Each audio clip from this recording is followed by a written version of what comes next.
السلام عليكم ورحمة الله وبركاته. حبايبي عاملين ايه؟ يا رب تكونوا في احسن حال. النهارده ان شاء الله هنعمل وصفة من مطبخك، مش هتجيبي حاجة نهائي من بره، هتنفعك في تنعيم وتطويل شعرك، وهتخلي شعرك في مظهر جميل. شعرك وشعر بنتك، عندك مناسبة، عندك عيد، عندك اي حاجة والعيد جاي، كل سنة طيبين، ممكن تعمليها تنعم شعرك وتطريه جدا انت وبنوتك.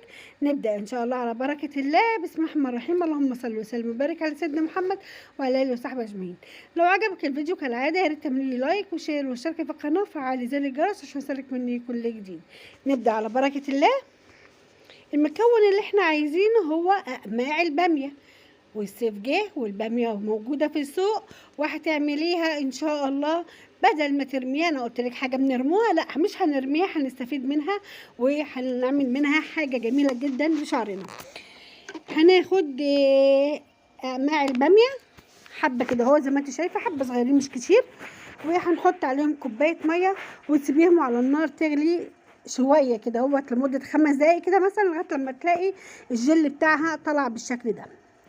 هنصفي الجل ده اول مكون، وان شاء الله موجود عندنا ومش بنرميه. ما تروحيش تشتري خصوصي، انت لما تعملي باميه تشيلي حبه اقماع كده وتصرفي فيهم.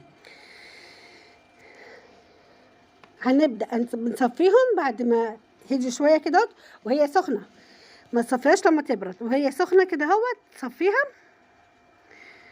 وهنحطها في نفس الكسرونه عملنا فيها قبل كده اهوت، وهنسيبها على جنب كده اهوت عشان نعمل المكون التاني. المكون التاني هنجيب نص كوبايه ميه وهتحطي فيها معلقه دقيق الرز. طب انا ما عنديش دقيق رز، عندك حل اتنين: يا اما تاخدي حبه رز تطحنيهم في المطحنه بتاعه الخلاط عندك، او هتعملي معلقه رز تحطيها على النار تسويها جدا جدا جدا تستوى، وتروحي ضربها في الخلاط وتجيبيها تسويه في الخلاط وتجيبيها. طيب انا عندي هنا دي الرز في البيت، انا ما جبتش برضو حاجه، حطيته في معلقه ميه، في معلقه في نص كوبايه ميه، وهقلبه على الجل بتاع الباميه. جبتي الرز وسلقتيه، حطي عليه جل الباميه ده واضربيه كويس في الخلاط، خلاص اتعمل لك الماسك اللي احنا بنعمله.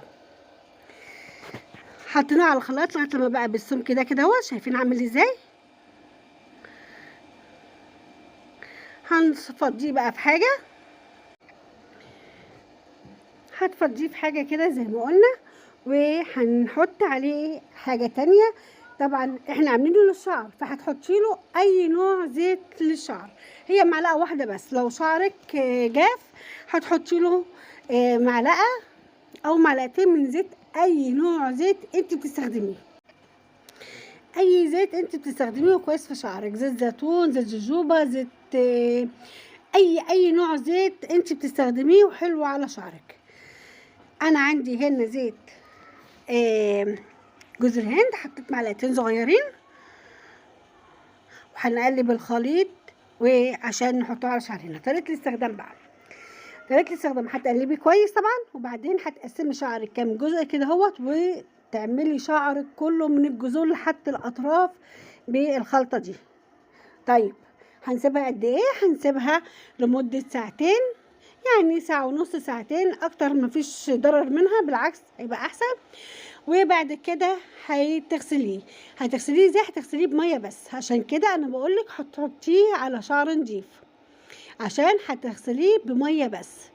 بعد ما تغسليه بميه بس وتنشفيه، هتدهني شعرك باي زيت برضو انت بتستخدميه، او هو هيبقى زيته منه فيه كده، هيبقى جميل براحتك، عايزه تدهنيه برضو براحتك. وهتلفيه دوامه او تلفيه باي طريقه، بلاش السشوار بيبوظ الشعر وبينشف الشعر، الهواء السخن بيبوظ وينشف الشعر جدا، فخلينا في الوصفات الطبيعيه احسن. بعد ما تخلصيه وتحطيه على شعر، تلفي شعرك دوامه، وهتلاقي شعرك جميل ان شاء الله، هتلاقي النتيجه ترضيكي وتعجبك. العيد جاي، عندك مناسبه، عندك كدهوت، بدل ما تروحي الكوافير وما تروحي كده، اعملي الوصفه دي مفيدة ومغذية ورخيصة وموجودة عندنا في بيتنا، وهتنفعنا وتنفعك وتنفع بنوتك ان شاء الله.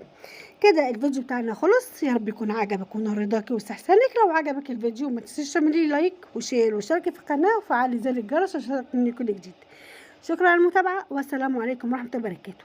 في امان الله.